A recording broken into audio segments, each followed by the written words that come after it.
Šiandien mūsų studijos svečiai Violeta Seiliuvienė, Lietuvos medikų profesinės sąjungos tarybos narė ir Vilniaus miesto greitosios pagalbos profesinės sąjungos pirmininkė, Albina Kavaliauskaitė, Lietuvos medikų profesinės sąjungos pirmininkė ir Vilniaus apskrities greitosios pagalbos vyriausiasis dispečeris Igoris Lukaševas.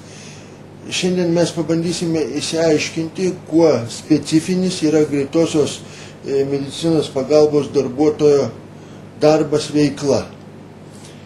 Gerbiama Seiliuvienė, jūs esate prašę, kad Seimas ir kitos mūsų institucijos suteiktų daugiau teisių, privilegijų greitosios medicinos pagalbos darbuotojams. Kodėl? Todėl, kad greitoji pagalba tai yra būtinoji pagalba. Kad reikia, nuo mūsų priklauso, kaip bus suteikta ta būtinoji pagalba, kaip pacientas bus nuvežtas iki ligoninės, ar jisai pasieks tą ligoninę. Čia priklauso nuo mūsų kompetencijos ir nuo mūsų žinių, nuo mūsų suvokimo. Todėl mes dirbdami tokiuose ekstremaliuose sąlygose turime profesinę riziką, kad važiuojam į kiekvieną iškvietimą kaip į nežinomybę. Nuvažiavęs nežinai, ką ten rasi. Ar ten bus išgėręs pacientas, ar bus apsvaigęs narkotinėmis medžiagomis, ar bus bute šuo, kuris būna gan dažnai neuždarytas, ar lietus, ar sniegas, vis vien greitoji turi vykti pas pacientą, suteikti paslaugas. Todėl dėl tokios profesinės rizikos mes prašėme vyriausybės pailginti mum atostogas, pailgintas ir sutrumpinti darbo laiką. Bet gavome priešingą įvertinimą. O sakykit, prašau, tai daug tokių atvejų, kai tenka susidurti su išgėrusiais, su psichinė negalė turinčiais pacientais, su huliganais, kurie priešinasi, triukšmauja. Ar yra daug atvejų, kai jūsų darbuotojai, greitosios medicinos pagalbos darbuotojai nukentėjo, pavyzdžiui, buvo sumušti, išvadinti necenzūriniais žodžiais, suplėšyti jų drabužiai? Taip, tokių atvejų pasitaiko, buvo ir dabar nesenai, čia buvo, kaip nuvažiavusi viena bendruomenės slaugytoja, buvo, atrodo, ligonis stabilus, bet pradedant rašyti kardiogramą, ligonė ar kažkokia psichinė ataka, ar kas ten jai pasidarė, kad jinai nuplėšė kardiografą, bendruomenės slaugytoja, kuri buvo priversta kviestis psichiatrinę brigadą ir ligonė buvo transportuota į psichiatrinę ligoninę. Ir tokių atvejų gan dažnai pasitaiko, būtent narkotikas apsvaigusių, būna labai neramus žmonės, alkoholiuos apsvaigusių irgi labai dažnai pasitaiko. Na ir, aišku, labai viešose vietose, gatvinių daug būna iškvietimų, kurie taip pat nežinai, ne tik, kad galim nukentėti nuo paciento, bet ir nuo praeivių, nuo stebėtojų šalia esančių. O Albina Kavaliauskaitė, kokie jūsų būtų pastaba, komentarai? Aš noriu patikslinti tiesiog, kad tai nėra privilegijos, tos atostogos ilgesnės arba darbo laikas trumpesnis, kad kaip ir ministras sakė, čia kažkur tai greitoji nori kažkokių tai ypatingų privilegijų. Arba tie medikai kiti ten specifinėse sąlygose dirbantys irgi maždaug buvo vardinta tarybinių laikų privilegijos. Aš noriu patikslinti tai, kad tai yra dėl profesinės rizikos sumažinimo priemonės taikomas, kad jeigu žmogui pareigoji, darbuotojai pareigoji teikti bet kokio atveju tą pagalbą, kas šiuo atveju daroma, kaip yra greitosios pagalbos medikai dirba tokiomis sąlygomis, tai būtinoji pagalba, kurios negali atsisakyti teikti. Tuomet valstybė turėtų ir pasirūpinti vis dėlto šių darbuotojų darbo sąlygomis, socialinėmis garantijomis ir kažkokio tai sudaryti sąlygas jiems pailsėti, sąlygas pasirūpinti jų sveikata, net jų artimųjų tiesiog numatyti socialinės garantijas jų artimiesiems, jeigu būtų kažkoks tai ypatingas nelaimingas atvejis. Nes, kaip ir minėjo ponė Seiliuvienė, kad tai greitosios pagalbos medikai važiuoja į kiekvieno iškvietimo metu, dažniausiai nežinia. Pranešime buvo vienaip, tiesiog yra pasakyta tas priežastis, tiesiog, kad gali nuvažiavęs rasti visai kitokios būklės pacientą. Aišku, jis nepasisakys, kad ten ruošiasi pulti ir mušti ar dar ką nors. Tiesiog nežinai, kas ten jiems šaus į galvą. Ir gali būti tai, kad net ir mirties atvejai įmanomi tokiu atveju, nes jeigu buvo elektrokardiografu ten užsimojo duoti ir vienas gydytojas buvo tiesiog net kakta buvo praskelta, teko žmogui gulėti ligoninėje su smegenų sukritimu ir antakių prakirstų. Tai prakirstų Buvo reikėjo toks išsiuoti. atvejis. Čia Vilniuje, taip? Čia Vilniuje pas mus. Visai neseniai turbūt. Taip, Prieš keletą mėnesių.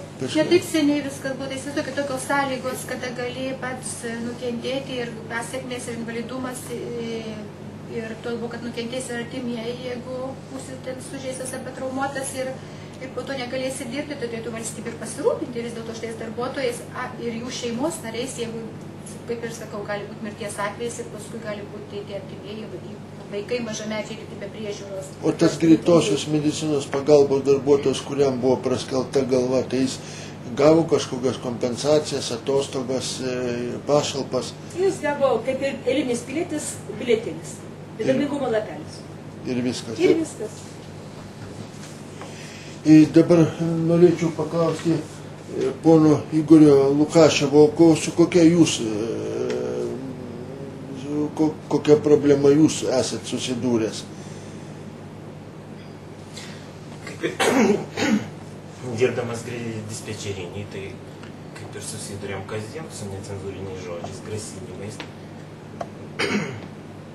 iš skambinančiųjų, o dirbdamas brigadui, kiek aš 20 metų atidirbau brigadui ir tiek ir teko susidurti su viskuo, kas buvo pasakyta man. O tie atvejai dažni tokie, per mėnesį, vienas kartas, 10 kartų, per pusmetį, per... Labai dažnai. Jeigu ir gauni kokius yra sužalojimas, ten durtinė žaizda, tai ne visada spėja policija iš karto atvažiuoti policijai, tai ten yra sunku. Tai transporto neturi, tai benzino, tai mes pirmieji kartais atvykstam, tai susidurėm iš karto su... Nesaugia aplinka. Taip. O tau teko ir šautinių, ir šautinių, ir durtinių, ir teko ir pačiam nukentėti, ir Gedimino centre. O tai gal galite smulkiau papasakoti šitą? Taip pat irgi atvažiavau pagalbos suteikti. Išėjau iš automobilio, žmogus gulėjo, ar ten mašinos partrenktas, ar ten sumuštas, tai ir neaišku liko. Priejau teikti pagalbą, tie aplinkiniai, kurie stovėjo šalia, tai ir gavau iš kojos į galvą. O kodėl tie puolė? Tai yra pykčio protrūkis, necenzūriniai žodžiai, visi apsvaigę nuo alkoholio. Jūs darot gerą, o jums... Taip, taip. Be abejo, jie gal vėliau ir atsiprašytų, arba jau prasiblaivėję, tai jie ir neprisimena, kas buvo tuo momentu įvykę. Jo, bet kas iš to atsiprašymo visiems, tai yra lieka visam gyvenimui. Bet jūsų neatsiprašė? Kaip? Už tą atvejį? Ne, dažniausiai jie neatsiprašo. Jeigu mes parašom policijai pareiškimą, tai ten tik tai administraciškai nubaudžia ir viskas. Mums tik tai atsiunčia laišką. O jūsų, šiuo atveju jūsų neatsiprašė, taip? O kreipėtės į policiją? Taip, kreipiamės. Ir kaip pavyko ką nors išpešti laimėti? Administracinė bauda jiems skiriama, o mums tiesiog atsiunčia laišką, kad žmogus yra nubaustas administracinė bauda, įspėtas. Viskas, toks ir yra atsiprašymas. Ir viskas daugiau? Taip, taip. Kaip jūs į šitą problemą žiūrėtumėt? Jūs sutiktumėt, kad būtent greitosios medicinos pagalbos darbuotojams reikėtų tų bent šiek tiek ilgesnių atostogų ar trumpesnių darbo valandų, nes vis dėlto tie, kurie, medikai, kaip aš jau įsivaizduoju, kurie dalyvauja operacijose, jie be abejo irgi patiria ir stresą, ir įtampą, bet jų ten niekas tikrai nei sumuša, nei iškolioja, nei kaip jūs sakot, spyrių koja. Taip, mūsų yra toks specifinis darbas, visi mes važiuojam viešą vietą ir mes vieni liekam su nukentėjusiu, su pacientu ir su aplinkiniais. Ir jums net reikėtų žinot... Reikia prisitaikyti ir prie pacientų, ir prie aplinkinių, ir išsisukti iš tos situacijos. Ir dar pagalba teikti reikia. Prašau? Ir dar pagalba teikti reikia. Ir dar pagalba. Ir žinot... Prastesnė situacijai. Ir žinot visus įstatymus, neperžengti būtinosios ginties, ar kaip tas įstatymas tiksliai vadinasi. Mes negalim viešai muštis, teisingai. Na, aišku, yra ir vairuotojas, yra ir pagalbinis darbuotojas, bet taip, žodžiu, ir viskas. O jums teko jūsų, kas ten buvo artimieji, negavo laiku? Artimieji, tai dabar įvyko toks atvejis, tai aš mamos žodžius pakomentuosiu. Jinai turėjo užsirašyti pas specialistą, pas stomatologą Karoliniškių poliklinikoje. Tai mėnesio gale jinai, kaip jai buvo pasakyta, nueiti apie 6:30 prie poliklinikos registratūros. Tai ir galvoja, nueis prie poliklinikos, gaus tą numerėlį kažkur tai mėnesio eigoje ir paklius pas stomatologą. Priėjus prie poliklinikos, jinai pastebėjo tą eilę didžiulę ten, kur nuo Laisvės prospekto, ir pagalvojo, kad stoteliai žmonės stovi, tiesiog transporto priemonės laukia. O pasirodo, čia yra poliklinika eilė. Tai atsidarius durim 7 ryto, visi puolė į tą polikliniką prie registratūros, prie to aparatėlio, kur reikia išsimušti numeriuką. Mama mano gavo 398 numerį, atsėdėjo eilėje beveik 2 valandas ir priėjus prie langė jau jos eilė priartėjus, jai buvo pasakyta, kad jau senai nėra numeriukų pas stomatologą. Tai tiesiog buvo pasakyta, tai ar negalima buvo iš anksto pasakyti, kad žmogus nesėdėtų nelaukti. Ir šiaip susidūrėm, kad nei vienoj poliklinikoje nėra tokios tvarkos. O mama serga ir diabetu, jinai ryte išėjo kažkiek, visi jinai turi ir pavalgyti, susileisti insuliną, be abejo. Tam tikrų metų. Tam tikrų metų. Aišku, jie ir blogą pasidarė, jinai ir labai susinervavo, grįžusi namo. Bandžiau kiek galėjau apraminti, aišku, mes nueisim privatų kabinetą ir pas stomatologą ir suteiks jai pagalbą. Bet kitą dieną įvyko insultas, kraujotakos sutrikimas ir teko mamai guldyti į ligoninę skubiai. O jeigu būtų į laikų patekusi pas stomatologą, turbūt šitos... Nebūtų tokios stresinės situacijos.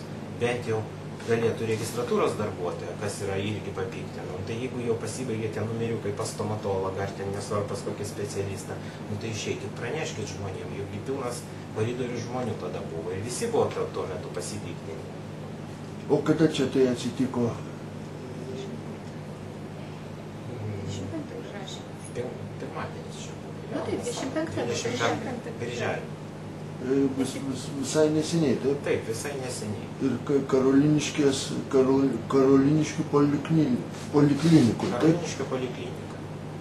Po to mes bendravom su visais, su pažįstamais ir su broliu, visi mes skirtingose poliklinikose, nėra tokios tvarkos niekur, kad išeitų, tu turi bėgti apie 6:30 užimti eilę. Tai čia kaip karo metais, ar čia kaip maisto taloną gauti. Aš nežinau, kaip čia. Sakė, stovėjo. Kaip čia pavadinti? Pacientai pasakoja, Kaip sako, užsirašykit internetu. Nu, aš suprantu, internetu mes galim užsirašyti, tai, kurie jaunesni. Nu, bet tengi dauguma tai ir pensininkų yra, jie tai nemoka to internetu naudotis, kad užsirašyti. Bet internetu irgi užrašoma tik tai tą pačią dieną. Vieni stovi eilėje, kiti gali tą pačią dieną užsirašinėti internetu, bet tada išeina, nu, kaip tas internetas užimtas, nes iki tol visas tas dienas, jeigu kas bando užsirašyti, tai ir mokamos paslaugos galima užsirašyti pas specialistus. Ir tik tai vienintelė diena, 25 skirta, kad galima stoti arba į eilę, arba į gyvą eilę, arba kad gauti talonėlį, arba užsirašyti internetu nemokamą paslaugą. Tai, gerbiamas Silvinė, jų tokia tvarka nėra normali? Numanoma tik, kad nenormali, nes ne vienoje poliklinikoje, kiek žinau, tokios tvarkos nėra. Visur galima, kiekvieną dieną galima užsirašyti. Aišku, eilę reikia palaukti, bet kad gyva eilė užsirašinėti, vieną tik dieną pas specialistus, to niekur nėra. Apart 5 poliklinikos Karoliniškių. O ką tai reiškia didelės eilės, kad labai žmonės daug serga ar blogai darbas organizuojamas? Turbūt organizacija yra bloga. Nes iki tol nebuvo tokių baisių eilių, niekada, aš vis tada poliklinikoje pradirbau 24 metus iki atleidimo, tai neteko susidurti, kad tokios eilės būtų tokio dydžio eilės ir dar laukia pastatyti žmonės laukti tų talonėlių iš svajotojų. Nes nors ir padarė, kaip dėmesys dabar kreipiamas į visokius apšiltinimus, į registratūros remontą, kuris padarytas kaip bankė maždaug, kad čia kaip švaizdžiai viskas atrodo, ateini, užsiregistruoja talonėlės, bet vadinasi pasirodo, gavęs tą talonėlį, tu nesi garantuotas, kad tu gausi ne tik paslaugą, kad tu gausi tiesiog kitą talonėlį pas specialistą, gavęs tą bankinį talonėlį. Ir tai galima daryti išvadą, kad vis dėlto blogas darbo organizavimas, kad negalima tyčiotis iš žmonių, iš pacientų, statyti juos į eilę kažkokią tai lauke, kad jie stovėtų per lietų, per sniegą, per vėją, aš nežinau, žmonės ten nesugeba tiek organizuoto darbo, nei tai kreipiama dėmesys. O dabar toks būtų klausimas, jeigu jūsų mamai būtų skaudėję dantį labai, tai irgi vis tiek turi laukti eilės, negali būti toks koks nors ekstra atvejis. Tai pasirodo taip, skaudėjo dantį, talonėlio negavo, dabar gavo insultą. Tai iliuzijonė. Tai, o kaip jūsų manimų šitos bėdos, šitos problemos būtų galima išvengti? Tai, kad reikia peržiūrėti darbo organizavimą, nes aš kaip minėjau, tas finansavimas vis dėlto buvo sumažintas, balo vertė krizės sąlygomis, kada prasidėjo 9 metais buvo paskelbta, kad krizė prasidėjo ir reikia mažinti balo vertę įkainiams už paslaugas. Ir sveikatos reikalų komitetas rekomendavo visoms sveikatos priežiūros įstaigoms, kad nemažinti darbuotojams atlyginimų, tiesiog mažinti administracijos darbuotojų skaičių. Tačiau Karoliniškių poliklinikoje atėjus naujai direktoriai buvo kaip tik išplėstas tas administracijos aparatas, tiesiog ne tik administracijos, bet priimta papildomai darbuotojų tokių, kurių tiesiog, be kurių galima išsiversti, be kurių paslaugų, net nesuprasi tiesiog, kad tai yra išplėstas, nes ateina 3 žmonės ir maždaug skyriaus vedėjas ir vedėjo pavaduotojas ir visi tokie reikšmingi vaikšto su kelių tūkstančių alga, dėl to nelieka pinigų jau paslaugoms. Nes jie paslaugų pacientams neteikia, kaip žinome, vis dėlto sveikatos priežiūros įstaigos išsilaiko iš to, ką gauna iš ligonių kasų. Nėra papildomų kažkokių tai pinigų už tų statistų, už archyvarų paslaugas, už ūkio dalies darbuotojų paslaugas. Visi jie iš to bendro katilo naudojas tais pinigais, uždirbtas iš paslaugų. Ir kadangi stambinamos apylinkės yra, kadangi bėga darbuotojai, net ir pati direktorė pripažino šiemet, kad poliklinikos padėtis blogėja. Tai buvo pasakyta tiek spaudoje, tiek radio laidoje, kad vis dėlto poliklinikos padėtis blogėja. Blogėja todėl, kad vis dėlto ne tam skiriamas dėmesys yra tiesiog priimta papildomai daug darbuotojų, kaip ir aš minėjau, ne paslaugas teikiančių pacientams, bet tiesiog išlaikomų, kaip aš vadinu, tokių tranų armija padidėjusi. Ir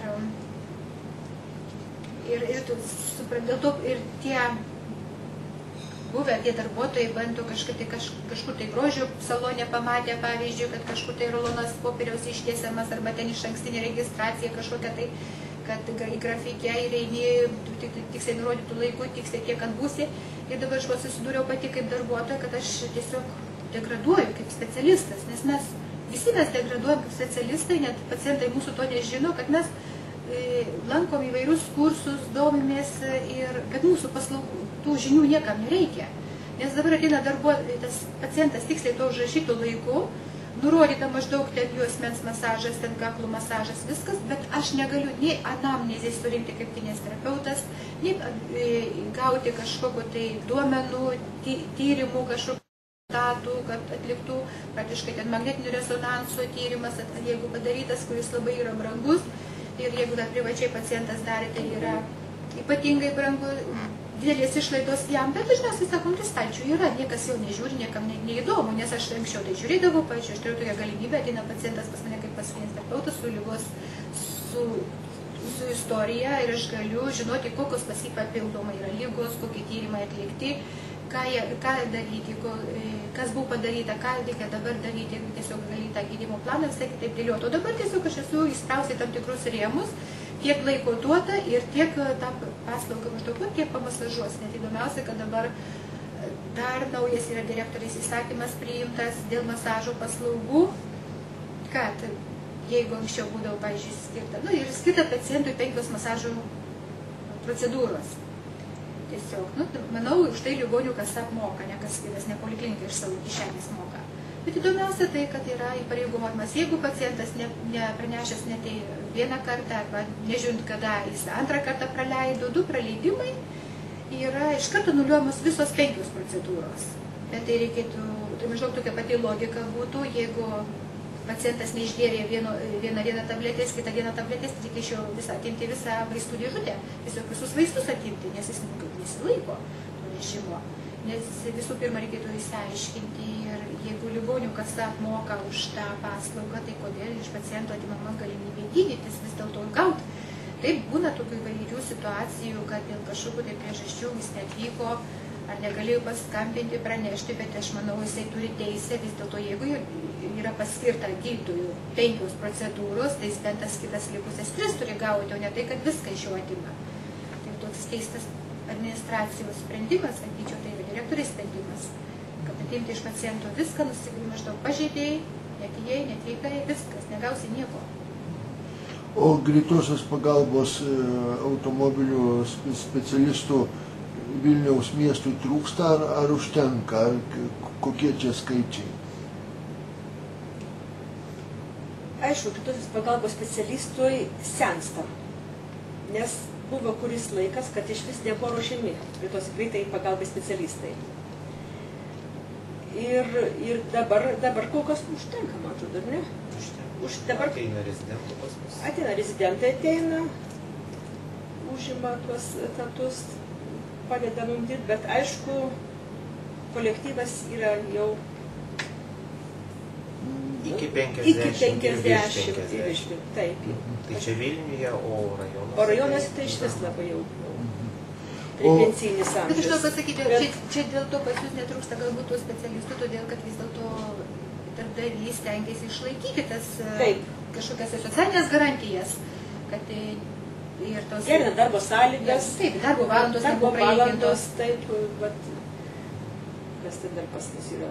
Aišku, darbo sąlygos yra geresnės, kur kas stengiasi, kad... Šiaip mūsų darbuotojai iki pensijos beveik nedagyvena. Šiemet mes labai daug palaidėm. Taip. Greitoji pagalba. Savo darbuotojai. Taip, į pensiją ir viskas. Įvyksta. Net iki pensinio amžiaus dar keli buvo. Vienas iškvietime gydytojas mirė net. Visos tos pasiekmes mūsų dar. Yra, kur net iškvietime mirė, taip važiavo paskui pagalba darbo metu. Tai čia viskas dėl to, kad įtampa, stresai ir pervergimai. Taip, vienikios naktis. Atsiliepia. Sunkiausia tai yra naktį. Kaip bebūtų, taip. Dar iki 2 nakties tu gali dirbti, bet jau po 2 labai sunku. O jūs kaip darbuotojas su kokiom problemom susidurėt? Kas jums, pavyzdžiui, asmeniškai sunkiausia, kebliausia? Būtent, pavyzdžiui, naktinis budėjimas, taip? Ne, nuo pačio ryto yra sunku. Dabar ir meteorologinės sąlygos, kaštai irgi sunku. Visiems tenka ir neštuvus nešti pačiam. Viską darom patys. O tie ligoniai pacientai būna ir labai sunkus. Ligoniai pacientai, taip. Kartais ir nėra ką padėti ir nunešti, tenka ir patiems. Nuneši, sustoji, pailsi, vėl neši, bet būna, kad ir pacientas sunkus. Jo reikia skubiai transportuoti.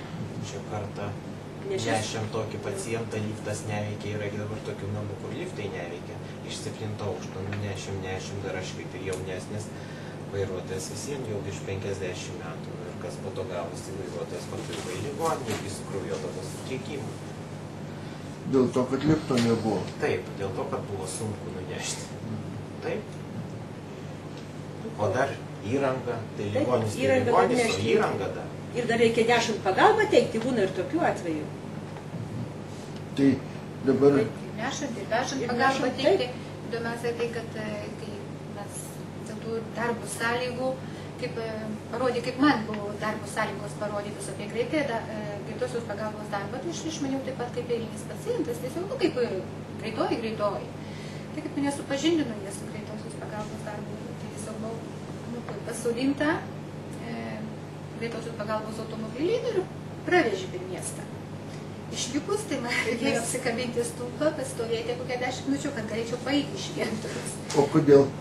Todėl, kad įsivaizduokit, tai dar vairuotojas nevažiavo to visų greičių maksimaliom, ten laviruoti tarp tų automobilių, nes tai yra, kaip greitis, plus, ne, tai yra laviravimas tarp automobilių ir tai vis tiek sukelia tos svaigimas buvo.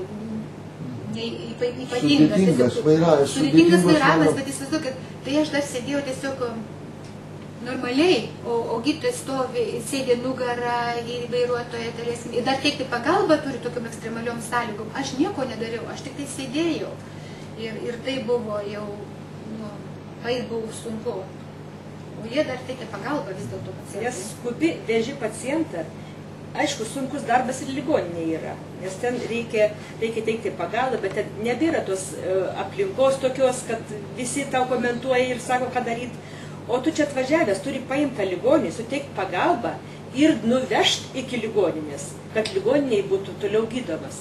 Tai vat, jeigu mes nuvešim, suteikia pagalbą normalią ir savalaikę, tai tada bus ir ligoniniai, ką daryti tam ligoniui. Bet jeigu mes nuvežam pavėluotai, ir pagalba, kaip pasakyti, jau mes negalim realiai mąstyti dėl tos situacijos, tokios stresinės situacijos, tai ir tas ligonis jau bus.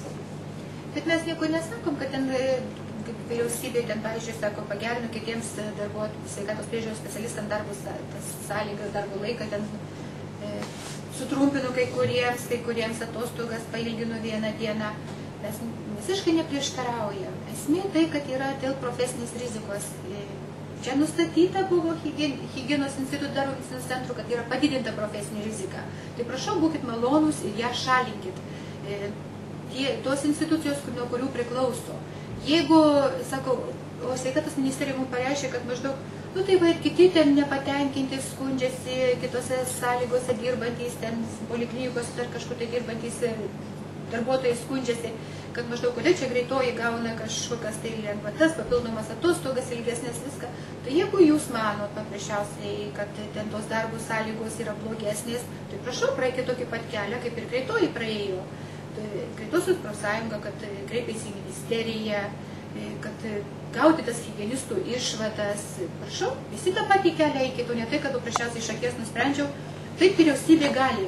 Turi teisę tokia, kad gerinti darbų sąlygas turi teisę nesiaiškindama. Bet bloginti negali nei vienam. Šiuo atveju tai buvo 20% medikų pablogintos sąlygos. Ir visiškai be jokio teisinio pagrindo. Dar jūs priminkit, kaip pablogintos sąlygos? Pablogintos tai, kad buvo sutrumpintos atostogos, kurias jie turėjo dėl profesinės rizikos ir dėl padidintos emocinės ir protinės įtampos darbe. Ir buvo pailgintos darbo valandos. Be jokių teisinių pagrindų. Tai dabar kiek reikia per parą dirbti? Kokia tvarka? Po 8 valandas dirbat? Savaitėje dirbame 38 valandas.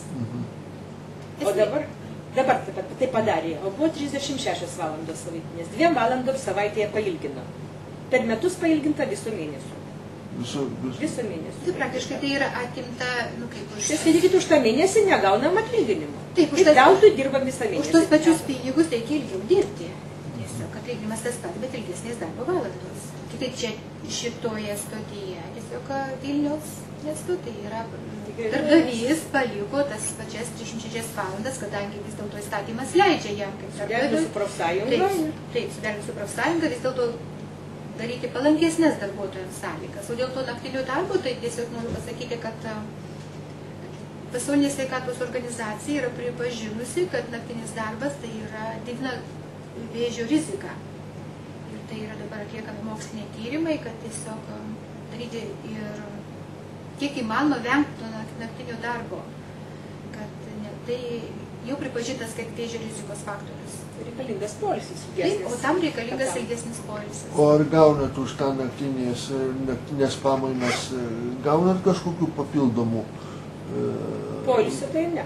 Poilsio ne. Tai dabar kokia situacija galutinė yra? Jūsų bandys atsižvelgti, stengsis atsižvelgti į jūsų pageidavimus, ar čia dar nusimato didelė kova? Čia bus ilga kova turbūt.